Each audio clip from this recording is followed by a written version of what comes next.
From the Oklahoman newsroom, this is a Thunder update. I'm Jenny Carlson here in studio with Thunder beat writer Eric Horn. Eric, free agency off and running in the NBA. Lots of big names scattering around, but for the Thunder, a couple new names and one very familiar one. Nerlens Noel re-signing with the Oklahoma City Thunder. He was, then he wasn't, then he was again. Not sure what happened there, but in the end, he has agreed to stay with the Thunder. What does that mean moving forward for the Thunder? Well, their defense is still going to remain, really good. Nerlens Noel was a big part of that last year. They had top 5 defense in the league, and at times Nerlens Noel was actually a better defender and rim protector than Steven Adams. They both do things really well. Similarly, they both can guard on the perimeter. They both can, defend at the rim. And contest three-point shots as well. So it's good for them to have him back. He wasn't probably the offensive threat that they'd like him to be. They like him to be more consistent on lobs, have better hands. But losing Nerlens Noel would have really hurt this team. And it gives them some added flexibility going forward if they do want to pursue a trade to get back some different pieces. Having Nerlens Noel, this 25-year-old center, still with some upside, a good defensive anchor, that's a thing that the Thunder needed to get back. And it's good that they got him back, presumably at the minimum, because the Thunder didn't have a lot of money to work with. Before we talk about these new guys, there was some thought that Nerlens Noel might be too expensive for the Thunder. They might not be able to re-sign him with other offers out there. But it happened fairly quickly. Was that a surprise at all to you? I think so, but you also saw it play out with the rest of the league because over the 2 days of free agency, you saw teams getting some bargains that you didn't anticipate happening. Teams were able to get shooters at a bargain. Wesley Matthews is a guy who went to Milwaukee, where he, albeit went to school and is from that area, but he went to them on a minimum. The Lakers were able to get Troy Daniels, a guy who shot 40% from three for his career, on a minimum contract. Guys were going on the cheap, and I think that the market came in a lot lower for players than people anticipated. I don't know if anybody in the league could have anticipated some of these guys getting some of the small money deals that they got. So while the market played out that way, it made it to where the Thunder could bring him back on a deal that's probably going to be maybe a little more expensive than he would have gotten if he would have just kept his $1.9 million player option, but it's not going to be that much different. It's going to be relatively close. Maybe he takes a short deal so he can prove again to people that he's playing at a high level. He can get some more playing time, and then he can parlay that into a bigger contract in a season from now. All right, what about these new guys? Let's start with Mike Muscala, a guy that has Thunder fans, if they've been paying attention, they've seen his name before. He was part of that deal that sent Carmelo Anthony out, brought Dennis Schroeder in, but did never land, obviously, in Oklahoma City before. Why was he a guy that Sam Presti targeted? He can space it to the three-point line as a guy who's 6'11", can play either the center or the power forward spots. And that's a big thing that the Thunder hasn't had on their roster. Whether it's at the center spot or whether it's Patrick Patterson just underperforming for what they brought him in to do a couple of years ago. So, per 36 minutes, Muscala's had a better statistical last 2 years than Patterson. He could be a replacement for Patterson at a cheaper number this season if the Thunder wants to play him primarily at power forward. If they want to pivot, maybe trade Steven Adams. I know a lot of people are praying that doesn't happen. That could be a guy that could step in and play more minutes at center. Either way, he gives them some added versatility across the front court. You can play him and Jeremy Grant together. Jeremy Grant can play some small ball 5. You can put Muscala at power forward.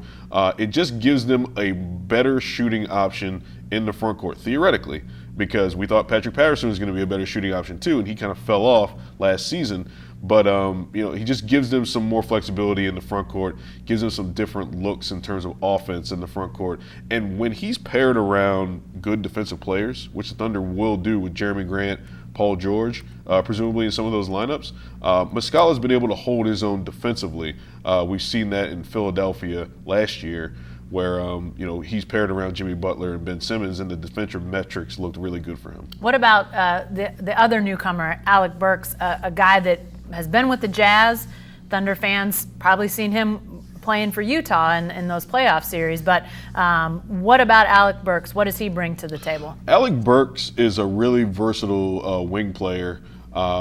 which is one of those guys, that type of player that's really coveted in the league today. Around that 6'6", 6'5" range, can handle the ball a little bit, can shoot off the dribble, has good corner three-point numbers in his career. The biggest thing for him has been his injury history. He has a 4-year stretch of his career from 2013 to 2017, where I think he might have played, or it's actually like a 3-year stretch where he might have played a combined 100 games. You know, just nagging stuff to his left ankle, left fibia, some multiple surgeries on that left leg. When he's healthy, he's an effective player. He just was never able to stay healthy in Utah. They eventually went and got different wing players. They got a guy like Donovan Mitchell, and he was a guy that was just never able to play consistent minutes in his time in Utah. And he's only 27 years old, so to be able to get him on the minimum, I think, is another win for the Thunder in that regard. It's just a matter of him being able to stay healthy. If he's a guy that can stay healthy, he can help the team in the second unit. He's a secondary ball handler that can play next to Dennis Schroeder. He's a guy who can also handle the ball in pick and roll situations. So I think he's going to be really valuable to the Thunder should they want to pivot away from a guy like Abdul Nader, who has a guarantee on his contract through July 5th. If they get rid of him before July 5th, that contract becomes non-guaranteed.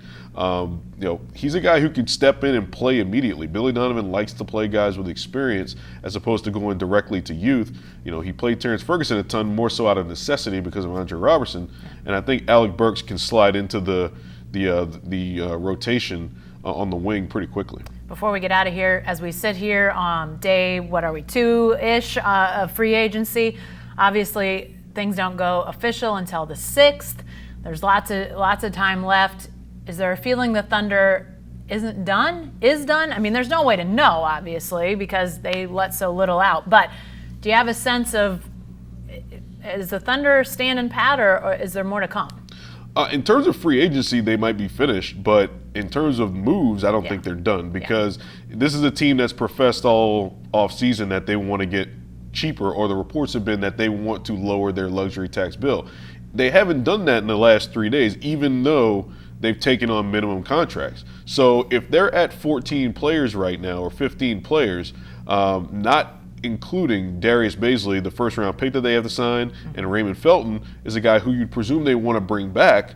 They're going to have to make some changes elsewhere on the roster in order to stay, decreasing the salary. They're going to have to trade out some guys in order to, trade to some teams with space that can take on some of the financial burden that the Thunder has, and then not take players back in return so they can keep their bill low or at the same rate. So the trades are going to come, or a trade will come before the offseason is finished.